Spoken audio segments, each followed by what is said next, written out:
Boa noite, irmãos. A paz do Senhor. Amém.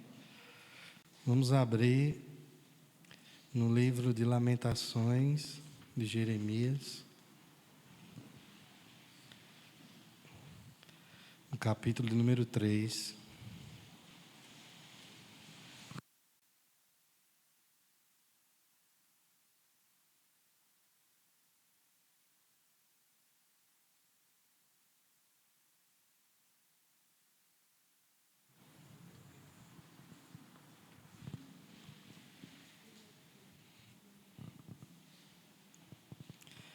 Amém? É uma leitura um pouco extensa, mas peço a atenção de todos, a palavra do Senhor. Lamentações de Jeremias, capítulo 3, a partir do verso 1, diz assim a palavra do Senhor. Eu sou o homem que viu a aflição pela vara do furor de Deus. Ele me levou e me fez andar em trevas e não na luz. Deveras ele volveu contra mim a mão, de contínuo todo dia. Fez envelhecer a minha carne e a minha pele despedaçou os meus ossos. Edificou contra mim e me cercou de veneno e de dor. Fez-me habitar em lugares tenebrosos, como os que estão mortos para sempre. Cercou-me de um muro e já não posso sair. Agravou-me com grilhões de bronze. Ainda quando clamo e grito, ele não admite a minha oração. Fechou os meus caminhos com pedras lavradas, fez tortuosas as minhas veredas. Fez-me como urso à espreita, um leão de emboscada. Desviou os meus caminhos e me fez em pedaços. Deixou-me assolado. Enteusou o seu arco e me pôs como alvo a flecha. Fez que entrasse no coração as flechas da sua aljava. Fui feito objeto de escárnio para todo o meu povo, e a sua canção todo dia. Fartou-me de amarguras, saciou-me de absinto, fez-me quebrar com pedrinhas de areia os meus dentes, cobriu-me de cinza. Afastou a paz de minha alma, esqueci-me do bem. Então disse eu: já pereceu a minha glória, como também a minha esperança no Senhor. Lembra-te da minha aflição e do meu pranto, do absinto e do veneno. Minha alma continuamente os recorda e se abate dentro de mim. Quero trazer à memória o que me pode dar esperança. As misericórdias do Senhor são a causa de não sermos consumidos, porque as suas misericórdias não têm fim. Renovam-se cada manhã. Grande é a tua fidelidade. A minha porção é o Senhor, diz a minha alma. Portanto, esperarei nele. Bom é o Senhor para os que esperam por ele, para a alma que o busca. Bom é aguardar a salvação do Senhor, e isso em silêncio. Bom é para o homem suportar o jugo da sua mocidade. Assente-se solitário e fique em silêncio, porquanto esse jugo Deus pôs sobre ele. Põe a boca no pó, talvez ainda haja esperança. Dê a face ao que o fere, farta-se de afronta. O Senhor não rejeitará para sempre, pois, ainda que entristeça alguém, usará de compaixão, segundo a grandeza das suas misericórdias, porque não aflige, nem entristece de bom grado os filhos dos homens. Pisar debaixo dos pés a todos os presos da terra, perverter o direito do homem perante o Altíssimo, subverter ao homem no seu pleito, não veria o Senhor? Quem é aquele que diz e assim acontece, quando o Senhor não mande? Acaso não procede do Altíssimo tanto o mal como o bem? Por que, pois, se queixa o homem vivente? Queixe-se cada um dos seus próprios pecados. Esquadrinhemos os nossos caminhos, provemo-los e voltemos para o Senhor. Levantemos o coração, juntamente com as mãos para Deus nos céus, dizendo: nós prevaricamos e fomos rebeldes, e tu não nos perdoaste. Cobriste-nos de ira e nos perseguiste, e sem piedade nos matastes. De nuvens te encobriste para que não passe a nossa oração. Como cisco e refúgio nos puseste no meio dos povos. Todos os nossos inimigos abriram contra nós a boca. Sobre nós vieram o temor e a cova, a assolação e a ruína. Dos meus olhos se derramam torrentes de águas, por causa da destruição da filha do meu povo. Os meus olhos choram, não cessam, e não há descanso, até que o Senhor atenda e veja lá do céu. Os meus olhos entristecem a minha alma, por causa de todas as filhas da minha cidade. Caçaram-me como se eu fosse ave. Os que sem motivo são meus inimigos. Para me destruírem, lançaram-me na cova e atiraram pedras sobre mim. Águas correram sobre a minha cabeça. Então disse: estou perdido. Da mais profunda cova, Senhor, invoquei o teu nome. Ouviste a minha voz. Não escondas o ouvido aos meus lamentos, ao meu clamor. De mim te aproximaste no dia em que te invoquei e disseste: não temas. Pleiteaste, Senhor, a causa da minha alma, remiste a minha vida. Viste, Senhor, a injustiça que me fizeram, julga a minha causa. Viste a sua vingança toda, todos os seus pensamentos contra mim. Ouviste as suas afrontas, Senhor, todos os seus pensamentos contra mim, as acusações de meus adversários, e o seu murmurar contra mim o dia todo. Observa-os quando se assentam e quando se levantam, eu sou objeto da sua canção. Tu lhe darás a paga, Senhor, segundo a obra das suas mãos. Tu lhe darás cegueira de coração, a tua maldição imporás sobre eles. Na tua ira os perseguirás, e eles serão eliminados de debaixo dos céus do Senhor. Amém. Já foi nos orado, nossa oração e nosso pedido é que o Senhor aplique a sua palavra em nosso coração. Amém, irmãos? Para alguns que têm já uma Bíblia mais atualizada, pode observar que a estrutura do texto se assemelha um pouco com o Salmo, justamente porque esse livro é, ainda que escrito por um profeta, mas é um livro poético. Então ele se coloca numa estrutura em que diversos, possivelmente poderia até ser cantado, mas a intenção desse lamento, que é um gênero literário bem comum do povo oriental, que é de expressar seus sentimentos e expressar com símbolos muito drásticos. Quando nós lemos o que em todo o livro de Lamentações Jeremias escreve, são palavras fortes, são expressões que muitas vezes nos pegam assim: meu Deus, quão detalhada é a forma como ele fala do sentimento que há nele. Hoje, quando nós vemos algumas obras de arte, algumas letras e composições de músicas, com um nível muito raso da descrição do sentimento do autor, aqui está um autor que descreve sinceramente o que havia no seu coração, mediante o que ele observava na sua cidade. E por que, irmãos, ele escreve de uma forma tão lamentosa, né? Tão triste? É dito até em um dos versos que ele se encontra chorando. Esse profeta é conhecido como profeta chorão.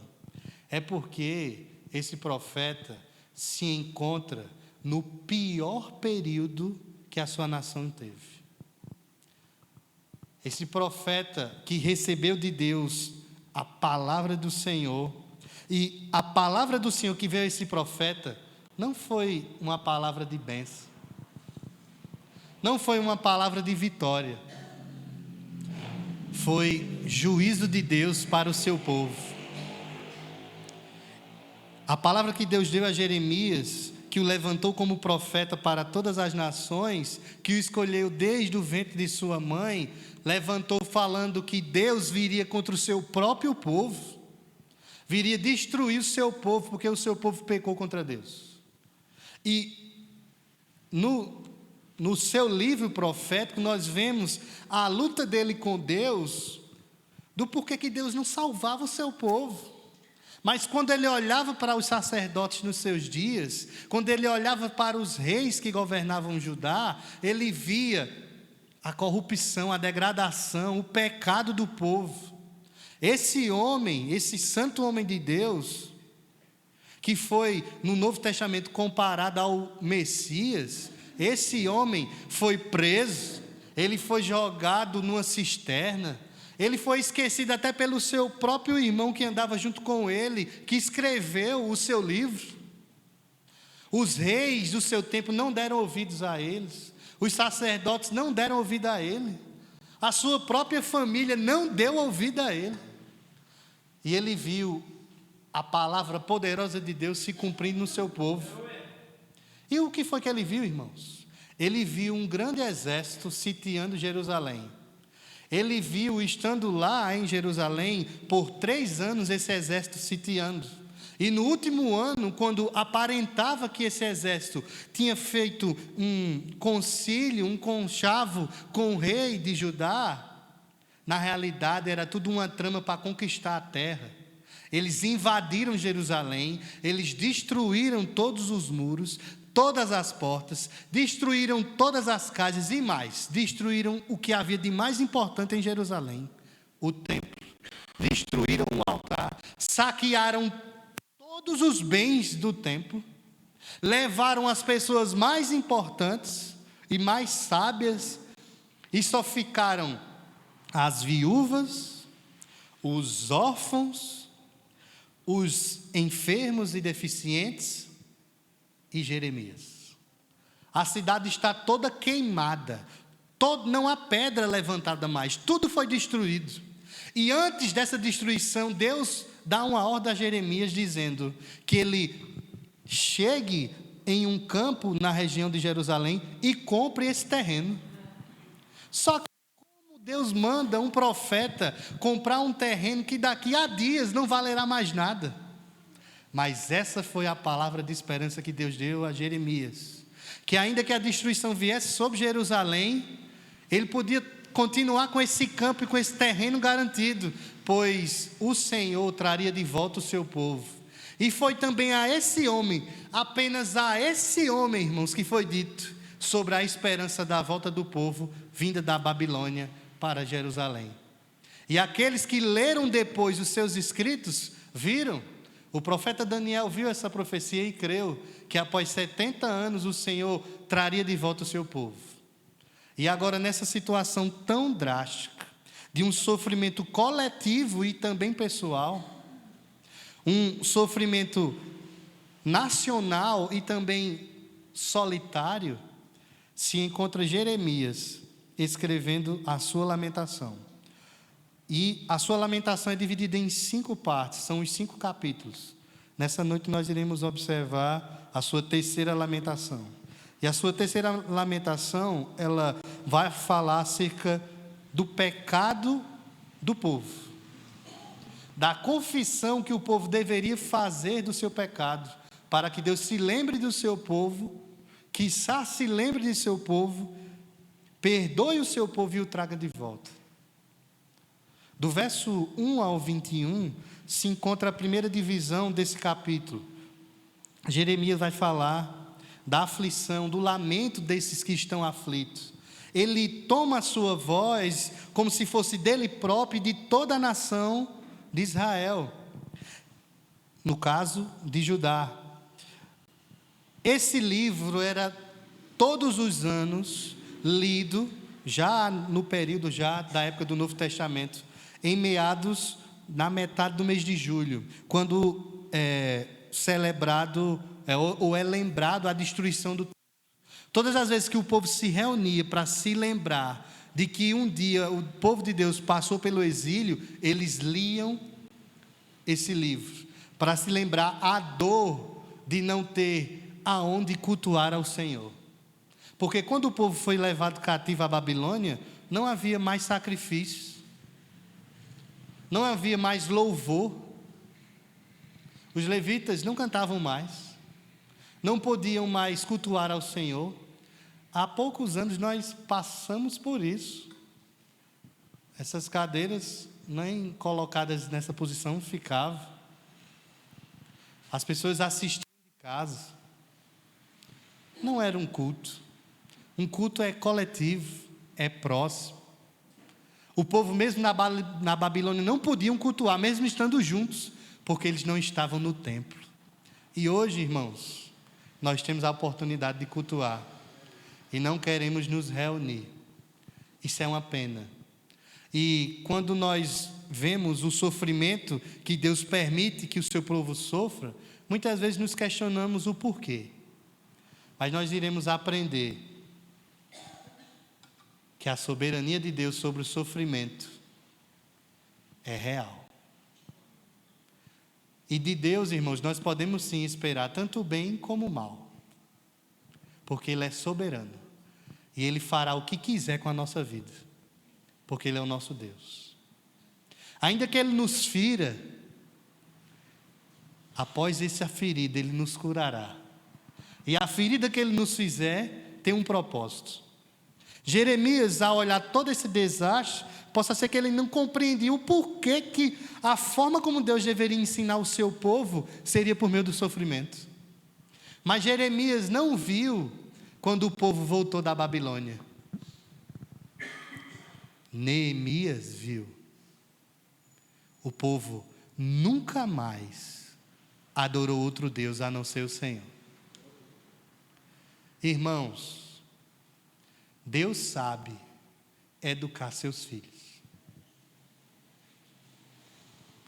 Ele sabe a medida certa, do sofrimento certo, na área certa da sua vida, para lhe trazer mais próximo dele. Assim Ele fez com o seu povo, assim Ele faz conosco. A dor não é ruim. A dor é um instrumento que Deus utiliza para nos trazer para perto dele. Todos os discípulos do Senhor, os seus santos apóstolos, derramaram sangue pelo Evangelho. Nós nem isso chegamos a passar. E Paulo, na carta aos Coríntios, ele vai dizer que sofrer por Cristo é uma honra. O próprio Cristo vai nos dizer que bem-aventurados são aqueles que sofrem e padecem pelo seu nome. Mas nós, irmãos, muitas vezes estamos padecendo por conta dos nossos pecados, semelhante ao povo de Israel. Perceba, no verso de número 1, a soberania de Deus ela é revelada em meio ao sofrimento. Ele diz que ele era o homem que foi aflito por Deus. Para Jeremias, toda essa ação, todo esse governo que houve entre uma nação sair de sua terra e ir até Judá e destruir, levar cativo o povo, não foi orquestrado por Nabucodonosor, não. Foi Deus. Deus usou Nabucodonosor para destruir Judá. E depois Deus fez Nabucodonosor comer capim e conhecer quem é o verdadeiro Deus. Olhando nós, irmãos, para a nossa nação, aparenta que existe também um Nabucodonosor só contra nós. Contra todo o povo de Deus. O sistema do mundo, irmãos, é contra nós. Vai haver aflição e perseguição. O Evangelho não nos dá um convite para alegrias terrenas, mas para uma alegria inefável, eterna, em Cristo, nos céus.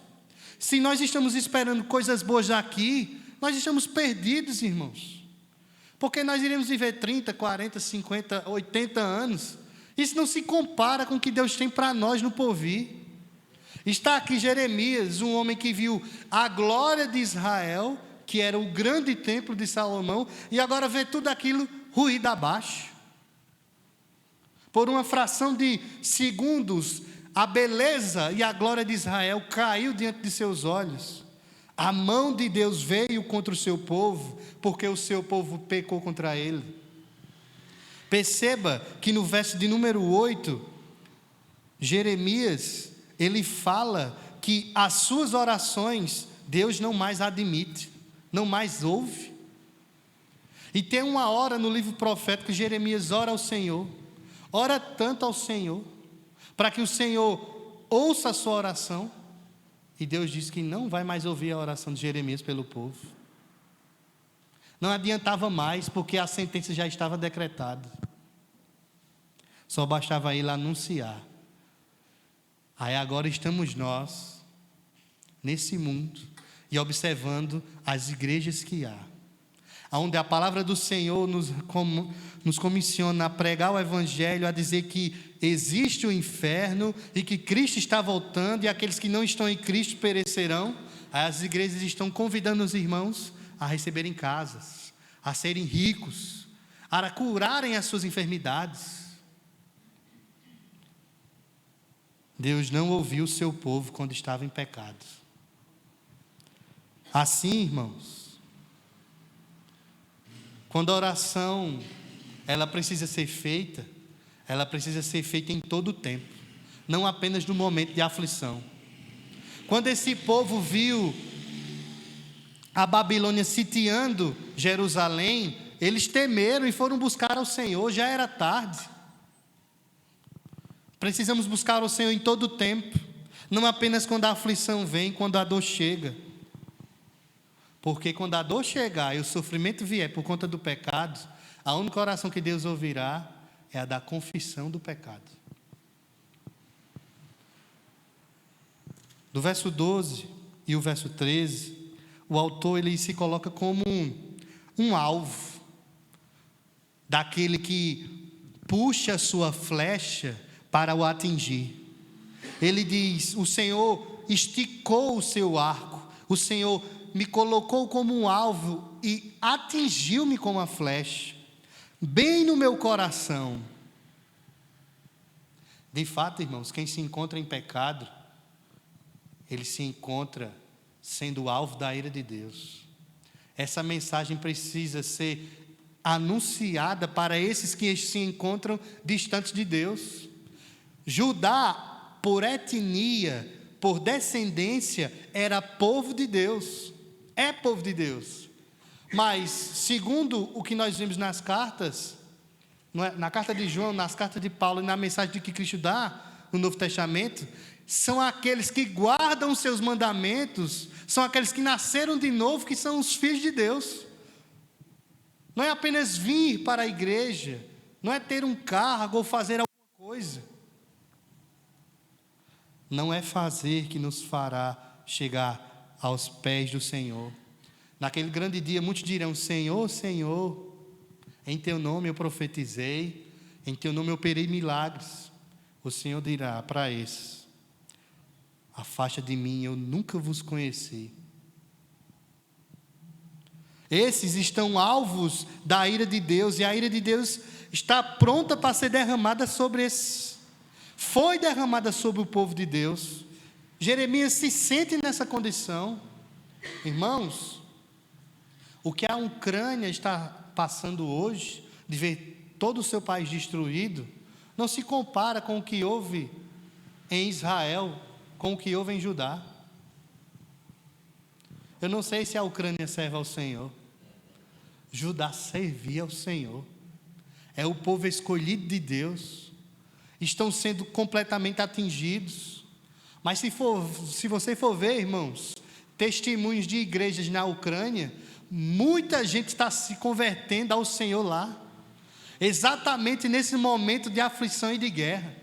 Quando tudo está sendo destruído, O povo não tem a quem recorrer, a igreja está lá para pregar o evangelho. E às vezes nós não entendemos as aflições que vêm sobre a nossa nação, sobre a nossa cidade, sobre a nossa família, uma enfermidade, um desemprego, a gente não entende. Mas e se por acaso Deus quer usar essa situação para que almas sejam alcançadas? Ele fará, irmãos, porque o interesse dele é salvar almas, é salvar os seus filhos. Ele fará tudo possível. Jeremias clama ao Senhor, ele chora, ele lamenta. Ele diz no verso 17, algo muito sério. Ele diz que a paz saiu do seu coração. E ele esqueceu do que é bem. Irmãos, algo que eu aprendi na caminhada cristã, que uma das coisas que pode ser resposta para nós, se estamos andando bem com Deus e o Senhor está se agradando de nós, é a paz no coração. Agora não é uma paz como se tudo tivesse resolvido, não. É uma paz que, independente da circunstância, o meu coração se deleita no Senhor, se alegra independente da circunstância. E quando nós perdemos essa paz, nós perdemos tudo. Porque quando essa paz que temos com Deus é parada, é cessada, essa porta é fechada, a nossa vida acabou. Não temos mais a quem recorrer. E essa é a situação daquele que se encontra em pecado. A paz dele é cessada. Ele vive uma vida inquieta. Enquanto ele não confessar o seu pecado, ele não ficará em paz. Ele não saberá e nem verá o bem do Senhor. Muitos de nós se encontramos em pecado muitas vezes, nós não vemos as bondades de Deus, as benesses de Deus em nossa vida. Nós focamos nos problemas, nos sofrimentos e esquecemos do que Deus tem para nós. A sua mão está estendida. Cabe a nós voltarmos para o Senhor. Precisamos voltar para Ele urgentemente, irmãos. De fato, é uma graça muito grande termos a oportunidade de nos reunir. Quantos irmãos poderiam estar aqui junto conosco, clamando?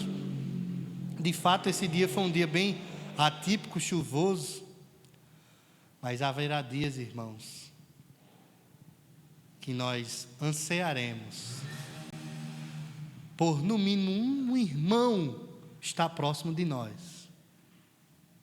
Não um culto, pelo menos um irmão para orar junto conosco. E não teremos.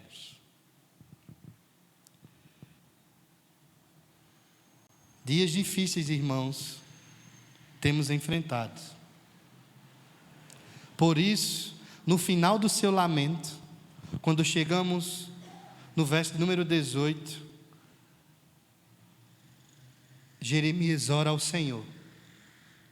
E a sua oração vai do verso 18 ao verso 21. É uma oração curta.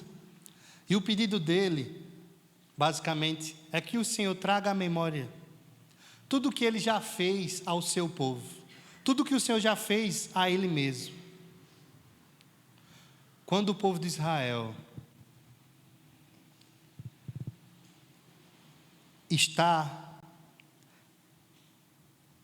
conquista Jericó e vai atravessar o Rio Jordão para, de fato, chegar na terra prometida, Deus ordena que eles deveriam, após passarem o Rio Jordão, levantarem uma coluna de pedras para aquilo servir de memorial para as gerações futuras.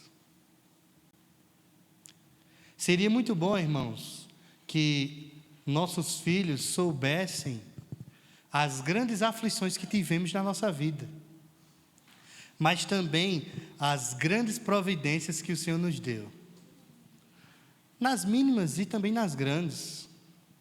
Naquele momento em que ninguém sabia e Deus falou. Naquele momento em que você não tinha e Deus proveu. Irmãos, precisamos nos lembrar do que Deus já fez por nós. E se esse Deus já fez por nós, Ele não muda. Ele é o mesmo. A sua soberania não diminuiu. Por isso que após essa oração, Jeremias recita a porção de cântico mais famosa de todo o seu livro, que vai do verso 22 ao verso 27. Ele diz: as misericórdias do Senhor são a causa de não sermos consumidos, porque as suas misericórdias não têm fim, renovam-se cada manhã. Na manhã em que Nabucodonosor decidiu destruir Jerusalém, o que esse povo de fato merecia era uma destruição total. Mas a misericórdia do Senhor se renovou. E Ele não permitiu que todo o seu povo fosse destruído. O seu sofrimento, irmãos, a sua aflição, não é para lhe destruir por completo. Porque a misericórdia do Senhor não permite que nós sejamos destruídos. Não permite que nós sejamos consumidos por essa ira, porque Ele é por nós. A intenção do sofrimento que Deus impôs sobre o seu povo é para educar, era para ensinar a esse povo que só existia um Deus. Ele, o Senhor de Israel, o Senhor dos exércitos. Por isso Ele pode declarar: o Senhor é a minha porção. Há dias antes, há meses antes, há anos antes, a porção do povo de Judá não era o Senhor. Era Astarote, era Baal, era postes ídolos. Mas agora, o povo irá para uma terra da qual eles não terão mais nenhum símbolo para se lembrarem de quem é o Senhor dos exércitos. Não haverá mais altar, a arca será perdida e até hoje não é encontrada. Mas quando o povo elevasse o seu pensamento ao Senhor, orasse a Ele, Ele ouviria o seu clamor. Pois um dia o rei Salomão orou ao Senhor pedindo isso, que quando o povo voltasse, independente de onde estivesse, voltasse a sua face para a região de onde o templo estava, em Jerusalém, confessasse o seu pecado, orasse, que o Senhor se lembrasse e perdoasse. Ele fez isso, irmãos. Ele pode fazer isso nas nossas vidas. O Senhor é a nossa porção. Podemos sim esperar nele. O povo esperou 70 anos. Deus prometeu e cumpriu. O que é 70 anos, irmãos? Para nós, que temos pouca vida, é muita coisa. Mas para Deus é nada. Mas o que Deus prometeu, Ele cumpriu.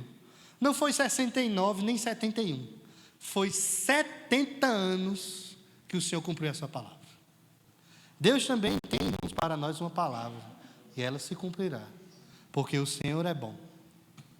E todos os que esperam nele verão a bondade do Senhor na sua vida.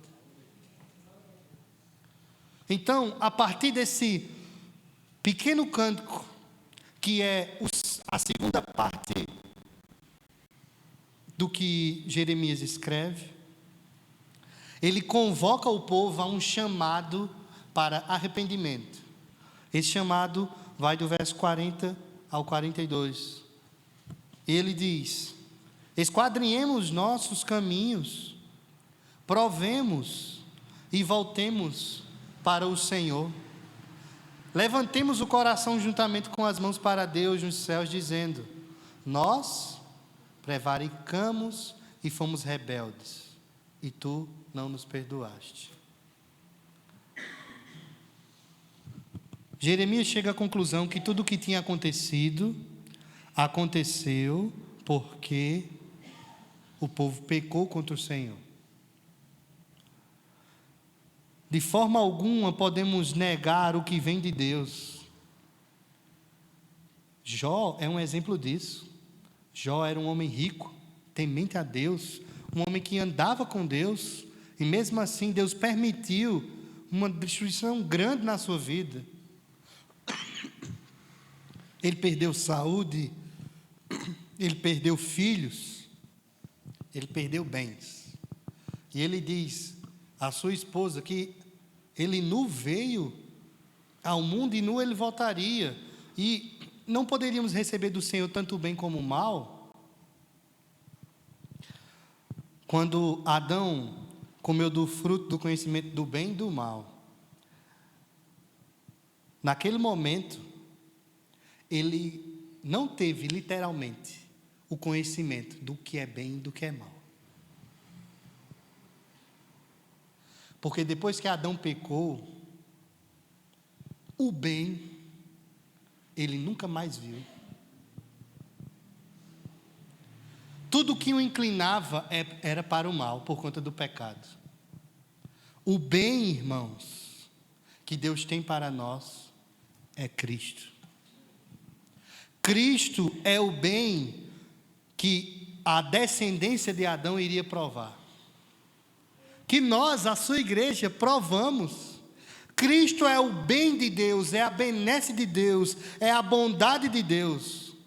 Ainda que seja necessário passarmos por grandes aflições, por grandes situações difíceis, que muitas vezes é gerada pelo mal que há em nós, mesmo assim, Deus nos concede o seu bem. Cristo. Irmãos, nenhum de nós deveria estar aqui. Eu não teria condição de estar aqui.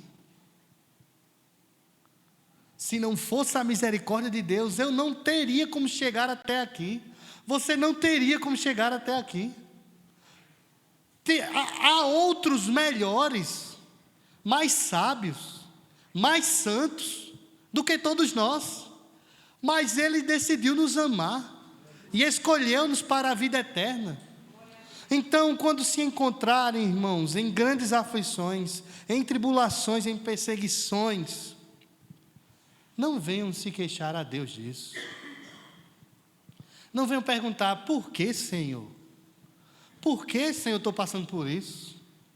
Por que, Senhor, estou passando por essa situação? Questione a si mesmo. Veja o que tem de errado em si. Não vá procurar erro em Deus. Deus não erra. Deus é perfeito. Nós sim pecamos. E é isso que a pergunta de Jeremias faz no verso 39. Quer se queixar? Queixe do seu pecado. E a resposta para se queixar não é questionar a Deus, é confessar o pecado. A confissão, irmãos, é um grande bem que Deus nos concede. A oportunidade de nos achegarmos diante dEle, e declararmos o que temos feito que aflige a santidade de Deus. Confessem os seus pecados, João nos ensina. E se confessarmos os nossos pecados, nós os teremos, eles, perdoados por Deus. Será purificado o nosso pecado. Teremos comunhão com Ele. Voltaremos a andar na luz. Pois se permanecemos no pecado, estamos andando nas trevas. Sendo assim, irmãos, para aqueles que confessam o pecado, esses compreenderão que são rebeldes contra Deus. É o que ele diz no verso 42. Eles saberão que Deus está com sua ira sobre eles e eles carecem de perdão. Eles estão sendo perseguidos por essa ira, porque de fato se encontram distantes de Deus. Para esses que estão em pecado, estão distantes de Deus, eles estão com a ira de Deus sobre eles. As suas orações não estão sendo ouvidas e em seu coração não há paz.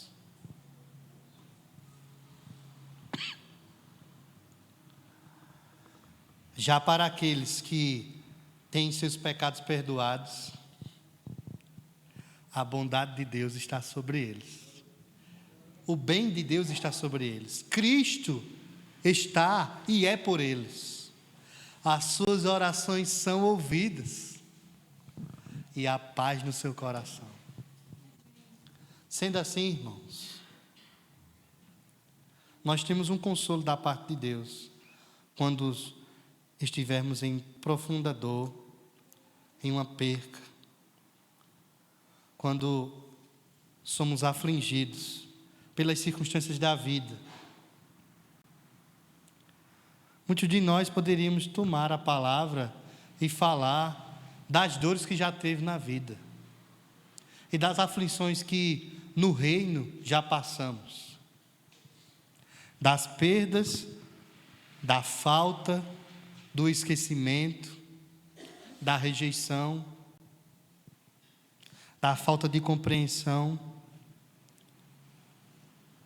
Mas temos consolo da parte de Deus, porque Deus é soberano. Ele continua governando a humanidade. Nenhum átomo que existe no universo se move para qualquer lugar, se Deus não permitir. Você não tem a capacidade de fazer crescer um cabelo na sua cabeça, porque se tivesse, nós homens não deixaríamos cair, né? Nem as mulheres também deixariam cair. Nós não temos a capacidade de fazer crescer algo, uma altura a mais em nós. Não sabemos nem o que vai acontecer depois que terminar o culto. Não sabemos. Não sabemos o que vai acontecer amanhã. Mas o Deus que servimos, Ele é soberano. Ele já preparou o amanhã. Ele já sabe o que irá acontecer. E se a aflição estiver preparada para o amanhã, não esteja ansioso. Se entregue ao Senhor. Sirva a Ele, procure agradar a Ele no reino. E as demais coisas serão acrescentadas. Irmãos, bom, como diz o salmista, bom é ser afligido pelo Senhor. Ruim é ser afligido pelos nossos pecados. Mas ser afligido pelo Senhor, ser colocado assim como esse homem que escreveu esse texto, foi ser levado até o lugar onde os vasos são feitos, e ver o oleiro trabalhando no vaso, e quebrando o vaso que não estava correto, moldando de novo e colocando no fogo, para formar um novo vaso. Esse homem viu isso. Deus pode fazer com Israel, Deus pode fazer com a igreja o que Ele quiser.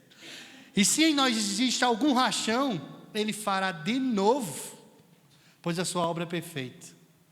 Se há algum rachão em nossa vida, irmãos, não se preocupe, o grande oleiro trabalhará em nosso coração. Portanto, uma grande lição que podemos tirar do que tudo isso que Jeremias escreveu de sua lamentação: passaremos por aflições, e se estivermos em pecado, confessemos o nosso pecado, pois urgentemente virá o consolo e a bondade do Senhor. Não prenda o seu coração, não se feche para confessar seu pecado, pois aquele que permanece em pecado diante de Deus, a amargura virá ao seu coração.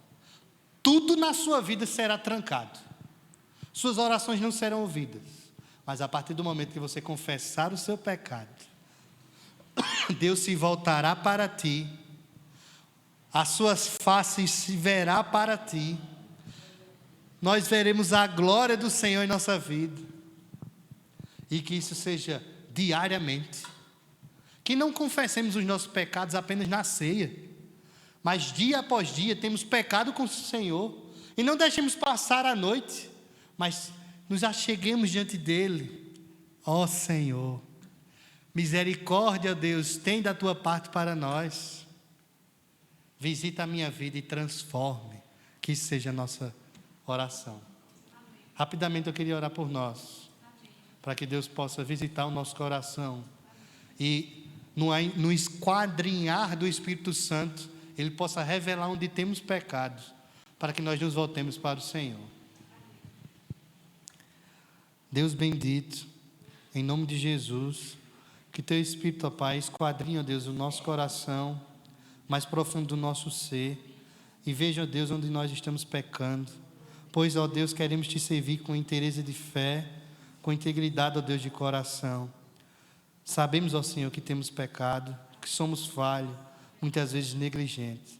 Por isso, ó Deus, rogamos a Ti, Deus, as Tuas misericórdias, que, ó Deus, Tu possa nos ensinar a não pecar contra o Senhor, que possamos andar uma vida santa, andando no Espírito, e assim, ó Deus, jamais satisfaremos os desejos da carne.